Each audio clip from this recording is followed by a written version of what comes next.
Puji syukur kehadirat Allah Subhanahu wa Ta'ala yang telah memberikan kita kesempatan melakukan kegiatan ini. Salawat beserta salam semoga selalu senantiasa tercurahkan kepada junjungan kita, yakni Nabi Muhammad Sallallahu Alaihi Wasallam. Baik Bapak Ibu, pertama-tama saya mengucapkan banyak terima kasih telah meluangkan waktunya untuk melaksanakan atau mengikuti kegiatan disiplinasi menyebarkan pemahaman dan pengalaman penerapan budaya positif di sekolah kita ini.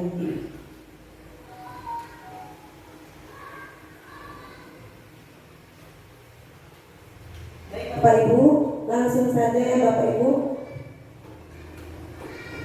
Sebelum itu saya akan menyapa Bapak Ibu. Selamat datang para guru hebat.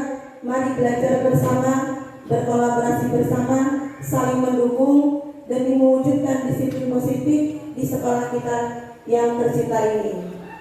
Bapak, Ibu Dewan Guru, sebelumnya saya juga mohon maaf dan mohon izin berdirinya saya di sini bukanlah untuk menggurui atau memprakarsai, namun saya di sini sebagai calon guru penggerak Angkatan 9 Kabupaten Lampung Selatan yang mana ditugaskan untuk melakukan aksi nyata tentang menyebarkan pemahaman dan penerapan budaya positif di sekolah kita ini.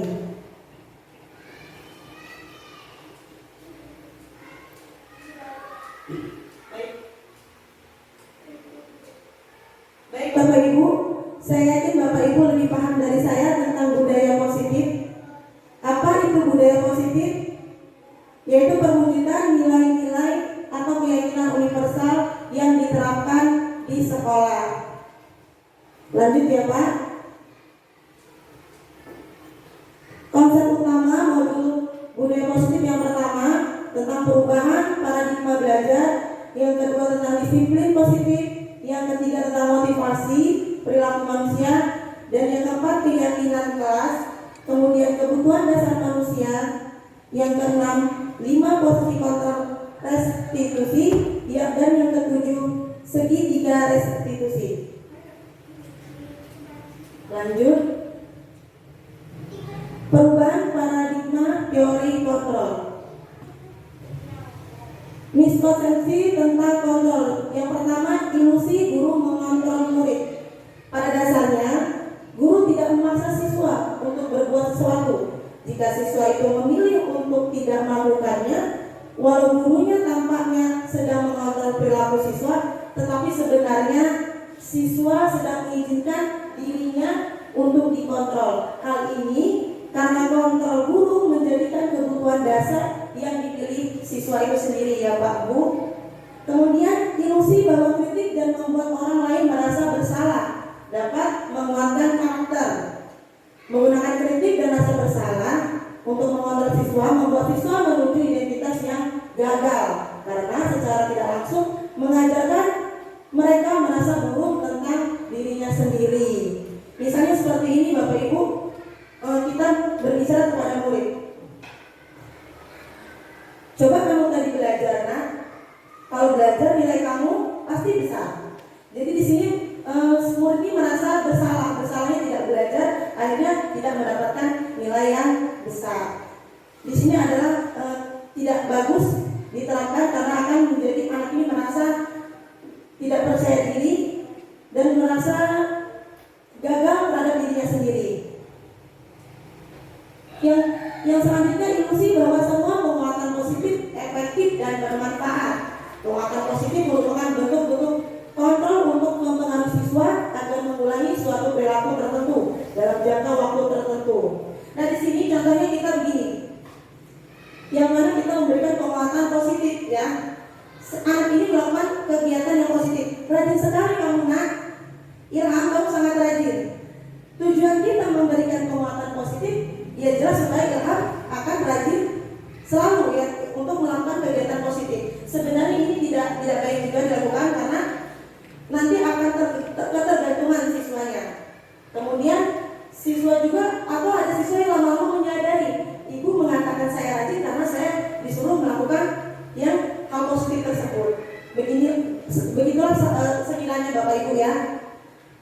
ilusi bahwa orang dewasa memiliki hak untuk memaksa. Perilaku yang memaksa tidak akan efektif untuk jangka waktu yang panjang dan bahkan dapat membentuk permusuhan. Ya tadi yang namanya memaksa jelas tidak akan baik bagi perkembangan peserta didik kita. Selanjutnya, apa itu disiplin? Saya yakin Bapak Ibu sudah tahu semua ya tentang disiplin ya Bapak Ibu ya. Menurut Ki Ageng Dewantara, untuk menciptakan siswa yang merdeka, maka syarat utamanya harus mempunyai disiplin yang kuat, yaitu disiplin yang berasal dari motivasi internal ya, atau dalam diri kita sendiri ya Bapak Ibu ya. Kemudian dan menumbuhkan kesadaran murid untuk melakukan sesuatu tanpa imbalan penghargaan dan hukuman. Selanjutnya, ini adalah nilai-nilai kebajikan universal, yang mana profil belajar Pancasila. Apa saja Bapak Ibu? Kita katakan yang pertama adalah beriman bertakwa kepada Tuhan Yang Maha Esa. Kemudian mandiri, berkebinekaan global, bergotong royong, bernalar kritis dan kreatif. Selanjutnya 3 motivasi perilaku manusia. Ini yang sering kita ketemui ya Bapak Ibu ya. Yang pertama untuk menghindari ketidaknyamanan atau hukuman. Di sini anak ini mengerjakan sesuatu karena menghindari ketidaknyamanan atau hukuman. Lebih baik saya mengerjakan PR agar saya tidak kena hukuman. Nah ini adalah motivasi anak mengerjakan PR ya Bapak Ibu ya. Kemudian ada untuk mendapatkan imbalan atau penghargaan. Ini lagi mengerjakan sesuatu mengharapkan imbalan. Nanti saya dikasih nilai yang besar oleh Ibu Eti. Nah begitu sekiranya Bapak Ibu ya. Kemudian untuk menjadi orang yang mereka inginkan dan menghargai diri sendiri dengan nilai-nilai yang mereka percaya. Inilah tujuan kita untuk menciptakan anak didik yang lebih baik. Karena di sini si anak didik menjadi orang yang mereka inginkan sendiri atau menghargai diri sendiri dengan nilai-nilai kebajikan tadi yang terdapat dalam profil pelajar Pancasila. Baik Bapak Ibu, selanjutnya ini adalah lingkaran dari budaya positif. Setelah budaya positif diterapkan, maka lingkungan juga akan menjadi positif. Kemudian timbullah yang namanya keyakinan kelas dan timbullah peraturan kelas ya Bapak Ibu ya. Nanti selanjutnya akan ada keyakinan kelas. Keyakinan kelas adalah nilai-nilai kebajikan atau prinsip-prinsip universal yang disepakati bersama secara universal, lepas dari latar belakang suku, negara, bahasa maupun agama. Jadi ada yang namanya keyakinan kelas ya Bapak Ibu ya. Jadi sebelum kita memulai belajar setiap tahun kita membuat keyakinan kelas. Keyakinan kelas sama tidak dengan peraturan kelas. Bagaimana Bapak Ibu? Menurut Bapak Ibu, keyakinan kelas dan peraturan kelas sama tidak Bapak Ibu? Berbeda. Iya, benar. Berbeda ya Bapak Ibu ya. Kalau keyakinan kelas itu dia lebih universal. Jadi ada yang namanya komunikasi antara guru dan siswa, membuat peraturan kelas. Nanti akan timbul peraturan kelas yang disepakati secara bersama. Seperti itu misalnya menjaga kebersihan. Menjaga kebersihan itu ya tadi peraturannya piketnya harus ada jadwal piket, membuang sampah pada tempatnya, seperti itu ya Bapak Ibu ya. Kemudian selanjutnya prosedur pembentukan keyakinan kelas. Yang pertama mempersilahkan murid-murid di kelas untuk bercurah pendapat tentang peraturan yang akan disepakati. Jadi pertama anak-anak itu mereka di kelas itu bercurah pendapat. Artinya apa yang akan kita sepakati di kelas ini. Begitu ya Bapak Ibu ya. Jadi mereka saling menulis keinginan pendapat mereka, apa yang akan peraturan apa yang mereka sepakati bersama. Kemudian mencatat semua masukan-masukan para murid. Jadi guru memfasilitasi untuk menerima masukan atau curah pendapat dari siswa yang ingin peraturan kelas, yang menulis peraturan kelasnya. Kemudian ditempel di dinding yang bisa dilihat semua siswa. Selanjutnya gantilah kalimat-kalimat dalam bentuk negatif menjadi positif. Misalnya murid ini menulis tidak mengejek akan ganti dengan saling menghargai, kalimat positifnya. Seperti itu Bapak Ibu. Kemudian tinjau kembali daftar curah pendapat yang sudah dicatat. Ditinjau kembali curah pendapat yang sudah didapat tadi.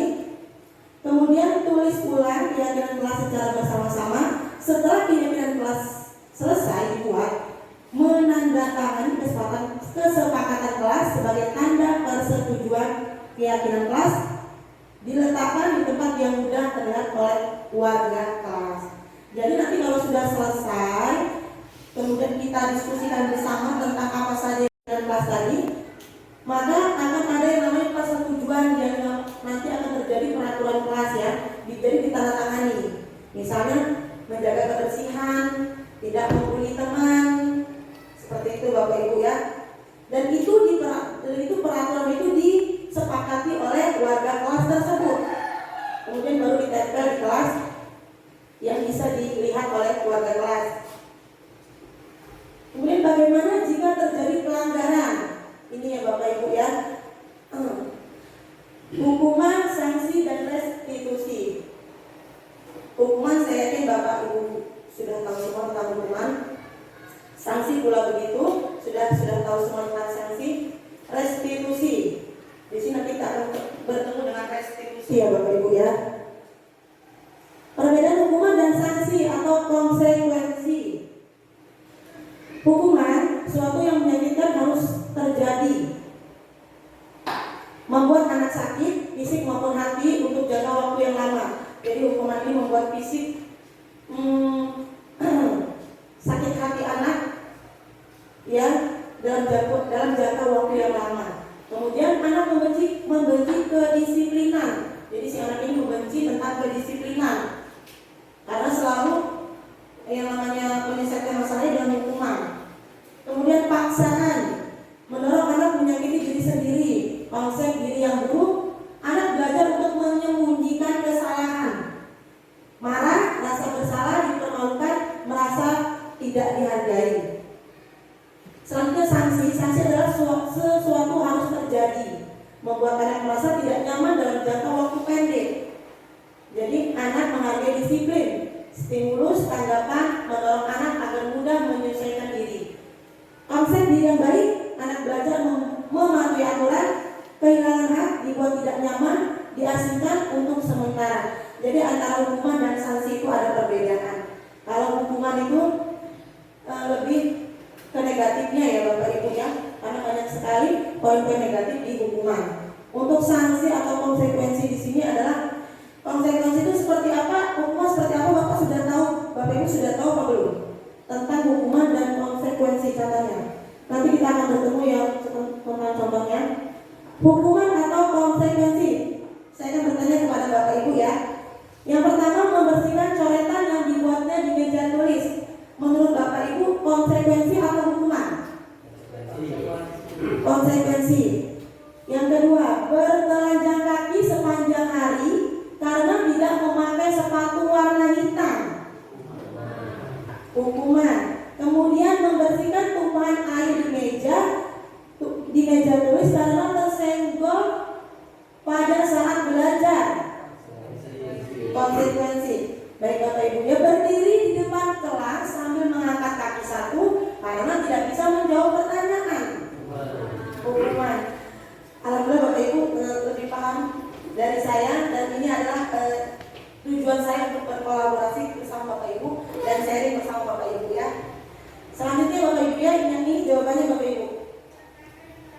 Membersihkan coretan yang dibuatnya di meja tulis adalah konsekuensi. Kemudian bertelanjang kaki sepanjang hari karena tidak memakai sepatu warna hitam adalah hukuman. Membersihkan tumpahan air di meja tulis karena tersenggol pada saat belajar adalah konsekuensi. Berdiri di depan kelas sambil mengangkat kaki satu karena tidak bisa menjawab pertanyaan adalah hukuman. Terima kasih Bapak Ibu ya partisipasinya. Selanjutnya Bapak Ibu, kebutuhan dasar manusia. Bapak Ibu ya, di sini kebutuhan dasar manusia sudah mencakup ada 4 ya. Ada 5. Yang pertama itu bertahan hidup. Yang manusia itu bertahan hidup dengan apa? Yaitu dengan makan dan minum ya Bapak Ibu ya. Cinta, kasih sayang, rasa memiliki dan dimiliki. Ini adalah salah satu kebutuhan dasar manusia.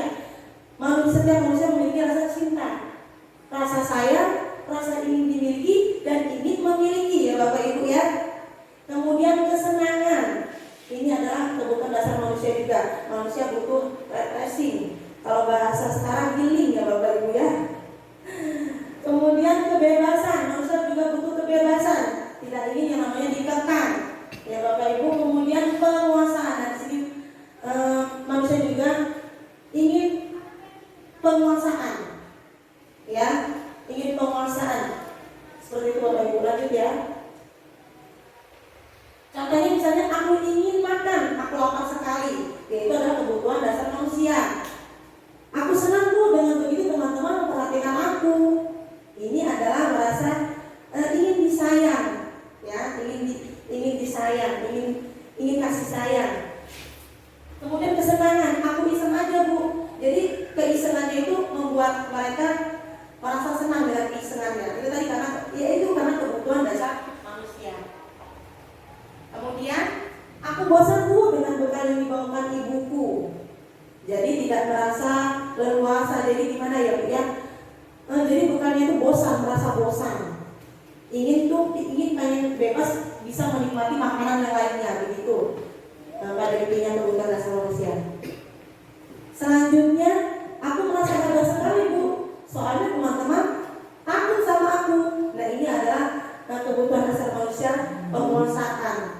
Begitu ya Bapak Ibu ya. Lanjut Bapak Ibu ya. 5 posisi kontrol ya. 5 posisi kontrol. Jadi di sini adalah guru sebagai penghukum, kemudian guru sebagai pembuat orang merasa bersalah, kemudian guru sebagai teman, guru sebagai pemantau, dan guru sebagai manajer. Di sini guru sebagai penghukum. Jadi guru berbuat menghardik, menunjuk-nunjuk, menyakiti, menyindir. Begini yang diperbuat. Kemudian guru berkata kalau kamu tidak melakukan, awas ya, laksanakan. Kita terutama saya pribadi, saya pernah melakukan hal itu ya Bapak Ibu sebelum belajar modul ini Bapak Ibu terus terang saja. Jadi saya pernah sebagai penghukum, guru posisi kontrol guru sebagai penghukum saya pernah melakukan itu Bapak Ibu. Jadi ya perasaan saya juga sangat sedih dan saya juga merasa bersalah Bapak Ibu. Kemudian hasilnya akan menimbulkan hasil seperti ini Bapak Ibu, memberontak, menyalahkan orang lain, berbohong. Jadi anak ini kalau misalnya kalau tidak melakukannya, awas ya, rasakan. Jadi nanti anak ini bisa timbul sifat berbohongnya. Begitu Bapak Ibu ya. Kemudian kalian dengan dunia berkualitas murid meletakkan guru di luar dunia berkualitas. Jadi guru itu jadi tidak disegani, begitulah kiranya Bapak Ibu. Murid berkata biarkan saja, nanti juga marah-marah lagi. Jadi mereka sudah terbiasa dengan kita karena kita sebagai karena saya sendiri ya Bapak Ibu ya, mohon maaf, karena saya sendiri pernah menjadi guru kontrol sebagai penghukum, pernah Bapak Ibu ya. Jadi nanti akan menimbulkan si murid ini berkata biarkan saja, nanti juga ibu itu marah-marah lagi. Nah begitu. Selanjutnya dampak pada murid, dampaknya akan mengulangi kesalahan kembali. Seperti itu Bapak Ibu. Kemudian ada lagi guru sebagai pembuat orang merasa bersalah. Jadi berceramah dan mengatakan seharusnya ibu kecewa. Kamu sudah tahu ibu lelah sekali mengatakan ibu stres, katanya begitu ya. Jadi ini seolah kita ini menyalahkan anak yang mana anak ini timbul merasa bersalah Bapak Ibu. Ya. Coba kamu belajar, nilai kamu gak kecil, nah begitu berkiranya Bapak Ibu. Jadi anak ini merasa yang salah begitu ya Bapak Ibu ya. Kemudian hasilnya bagaimana? Akan menyembunyikan, menyangkal atau berbohong. Jadi anaknya suka berbohong. Enggak mau saya belajar, katanya begitu. Itu yang dilakukan oleh siswa. Kemudian murid berkata, maaf ya Bu. Nah begitu ya. Kemudian dampak pada murid merasa rendah diri. Jadi merasa rendah diri ya Bapak Ibu ya. Kemudian guru sebagai teman atau posisi kontrol sebagai teman membuat alasan-alasan untuk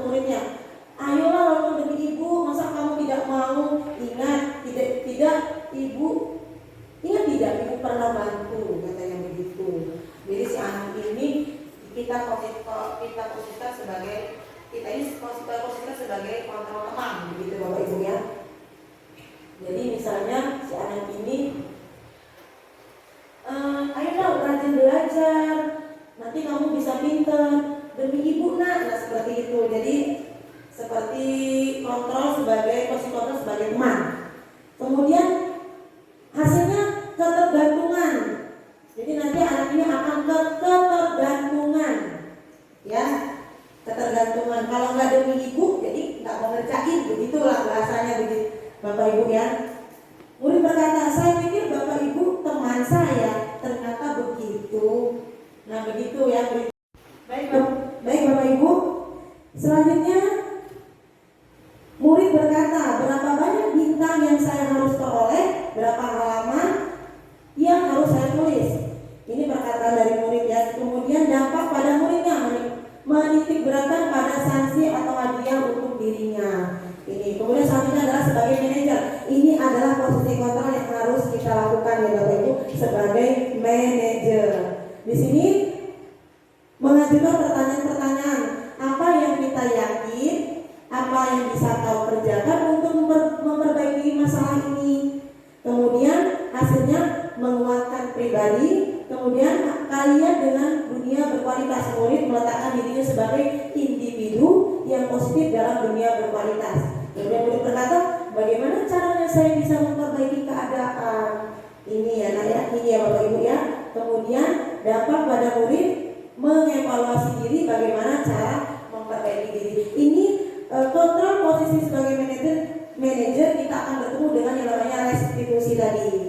Selanjutnya Bapak Ibu, kita berada di restitusi. Pengertian dari restitusi adalah proses menciptakan kondisi bagi murid untuk memperbaiki kesalahan mereka sehingga mereka bisa kembali pada kelompok mereka dengan karakter yang kuat. Restitusi bukan untuk menebus kesalahan. Restitusi adalah sebuah tawaran dan bukan paksaan Bapak Ibu.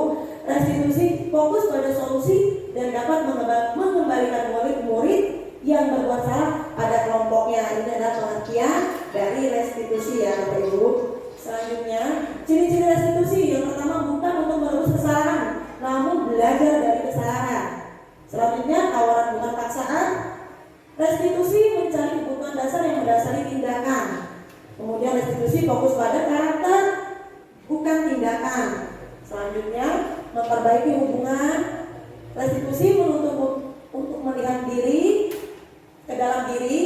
Restitusi diri adalah cara yang paling baik. Restitusi fokus pada solusi. Restitusi mengembalikan murid yang berbuat salah pada kelompoknya. Nanti kita akan bertemu tentang contohnya ya Bapak Ibu. Selanjutnya tahapan restitusi yang pertama adalah menstabilkan identitas. Yang kedua adalah validasi tindakan yang salah. Dan yang ketiga adalah menanyakan keyakinan. Jadi teori kontrolnya kita semua akan melakukan hal terbaik yang bisa kita lakukan. Teori kontrol dari validasi tindakan yang salah adalah semua berlaku dimiliki alasan.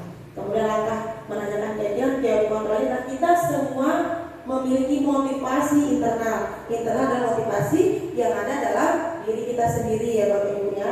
Selanjutnya segitiga restitusi. Ini adalah yang tadi ya, kamu tentu punya alasan mengapa melakukan itu. Jadi adakah cara yang lebih efektif untuk mendapatkan apa yang kamu butuhkan. Kemudian setiap orang pasti pernah melakukan kesalahan. Kamu bukan satu-satunya yang pernah melakukan ini. Nilai-nilai apa yang telah kita sepakati, kamu ini menjadi orang yang seperti apa. Ini adalah tahapan-tahapan dari restitusi Bapak Ibu ya. Baik Bapak Ibu, kita sudah sampai di restitusi. Jadi restitusi adalah penyelesaian masalah yang mencari solusi jika anak melakukan suatu pelanggaran ya Bapak Ibu. Berikut adalah contoh yang saya terangkan di kelas 4.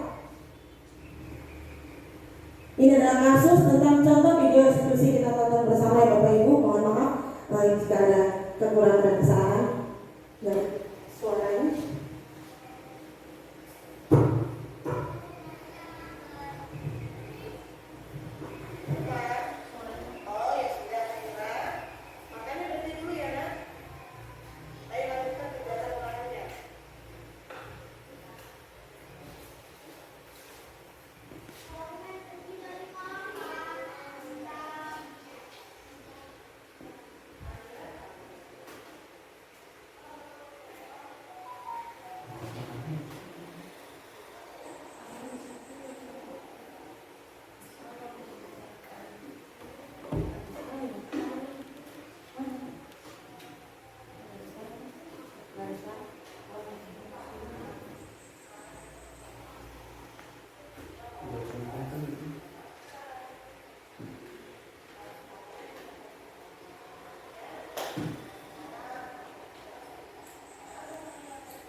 Jadi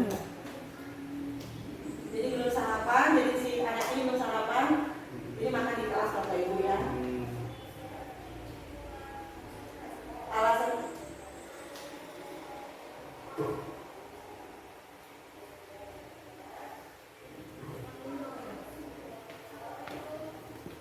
jadi alasan anak ini belum masak katanya di rumahnya.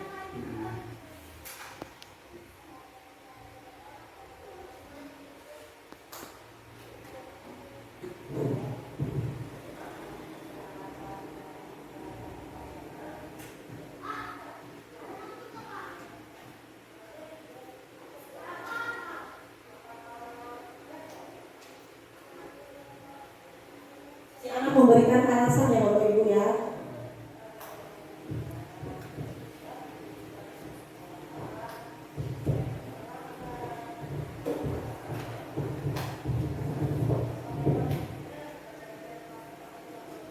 Di sini menanyakan keyakinan kelas yang dibuat.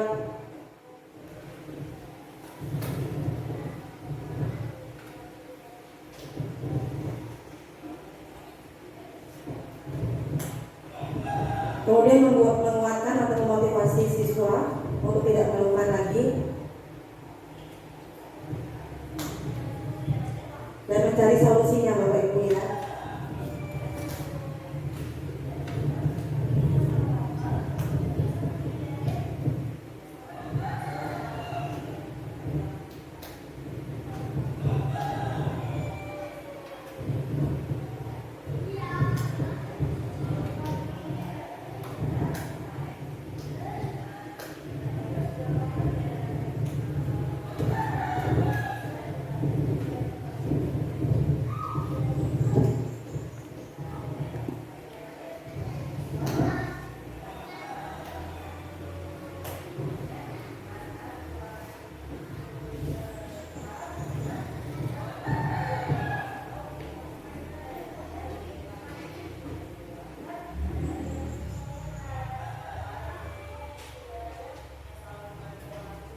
Ini adalah pemberian motivasi ya Bapak Ibu.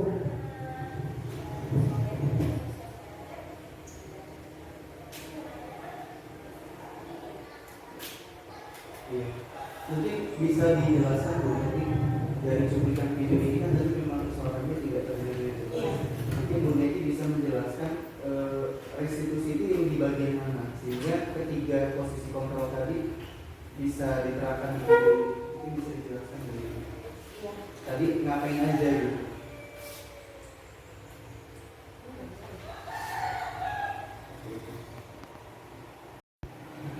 Baik Bapak Ibu, berdasarkan video yang kita tonton tadi, yang pertama langkah pertama dalam tahapan restitusi adalah menstabilkan identitas.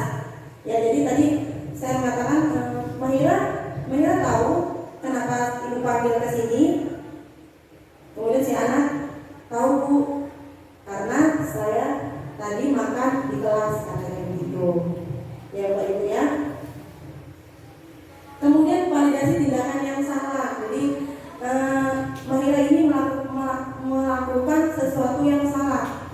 Artinya di sini Mahira tidak menaati peraturan kelas yang atau kegiatan kelas yang dibuat sebelumnya, begitu ya Bapak Ibu ya. Jadi dia merasa melakukan sesuatu yang dia menyadari bahwa hal tersebut adalah kesalahan atau tidak sesuai dengan keyakinan kelas yang disepakati.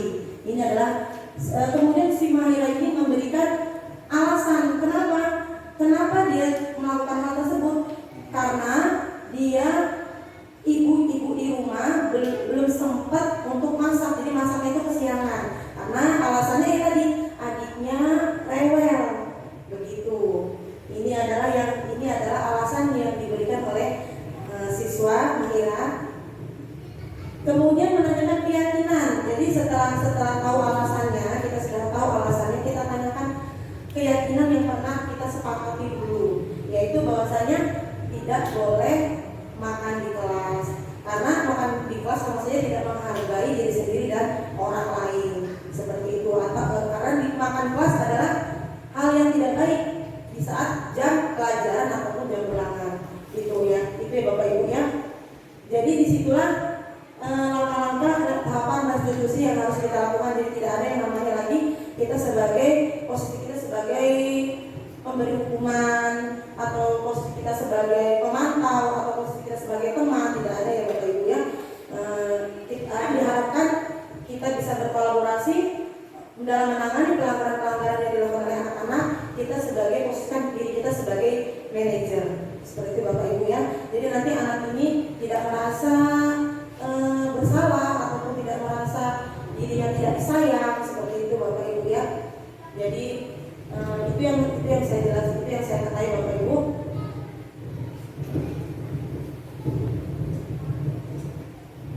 Baik Bapak Ibu, sudah selesai dalam pemaparan materi yang saya paparkan pada saat ini. Terima kasih atas partisipasinya. Saya akhiri, wassalamualaikum warahmatullahi wabarakatuh.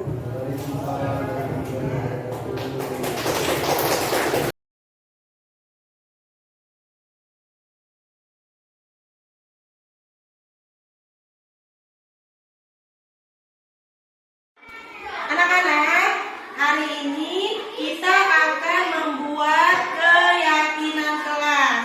Ada yang tahu keyakinan kelas? Tahu. Apa? Menjaga kebersihan. Oh iya, baik ya nak ya.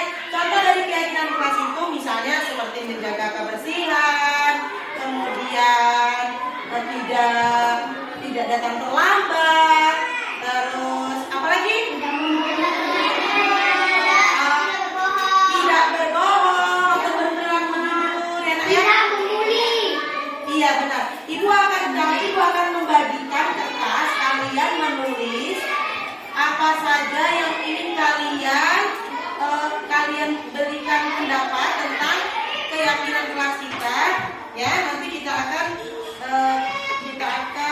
koreksi bersama-sama tentang kesepakatan keyakinan kelas kita apa aja. Ya, Ibu akan bagikan ya. Jadi nanti kalian tulis ya keyakinan apa yang ingin kalian tulis dan kita sepakati. Ya, kita sepakati bersama. Ini siapa nih namanya?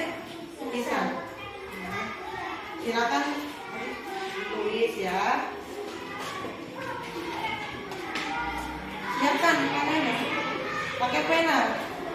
Ada pensil. Oh yang sudah nggak apa-apa.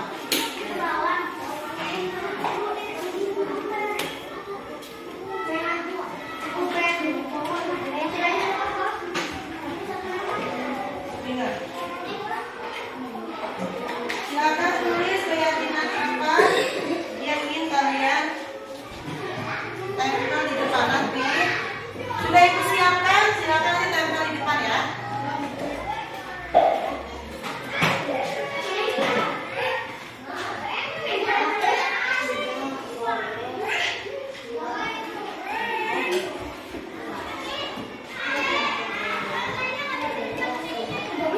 Silakan kalian tulis.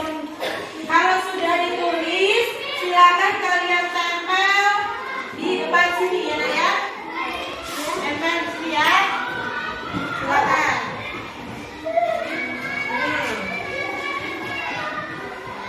Bagian lengketnya ini jangan ditulis nak. Bagian belah sininya yang ditulis ya.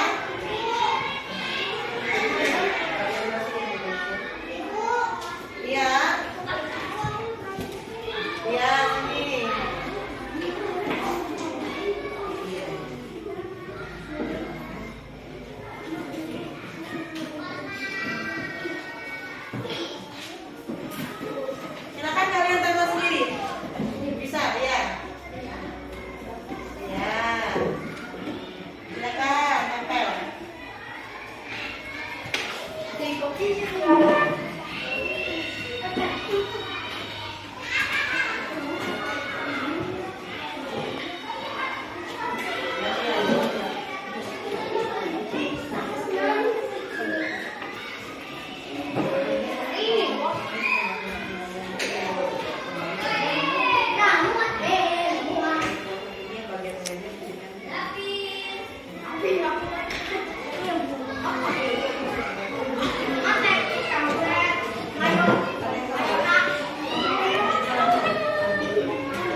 sepakati, ya nak ya. Karena sebagai bentuk kesepakatan kita, kalian harus tanda tangan di sini ya. Silakan ya, nanti tanda tangan ya. Ya, nanti tanda tangan kalau menunjukkan kalau kalian sepakat ya. Silakan tanda tangan. Silakan, mulai siapa tanda tangan, tulis nama dan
Kasihan ayah, rapi dulu lah.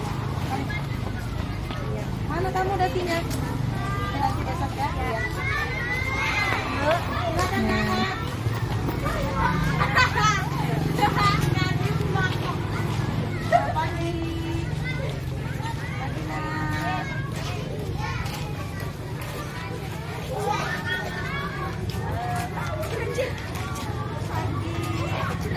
Mana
Bapak pindah. Kamu dulu.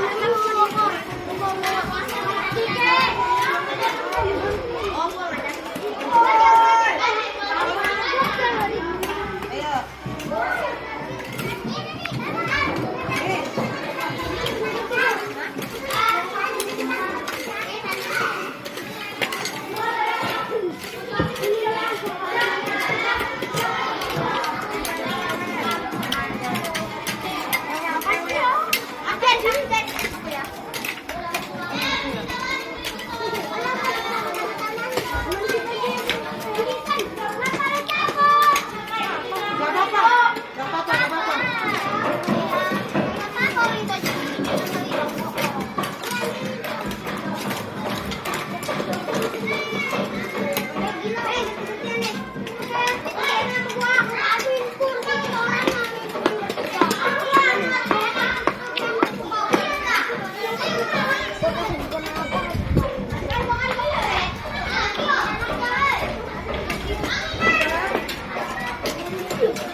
Assalamualaikum warahmatullahi wabarakatuh. Saya Wulandari, guru SD Negeri Karangjaya, rekan sejawat dari Ibu Neti Nurila.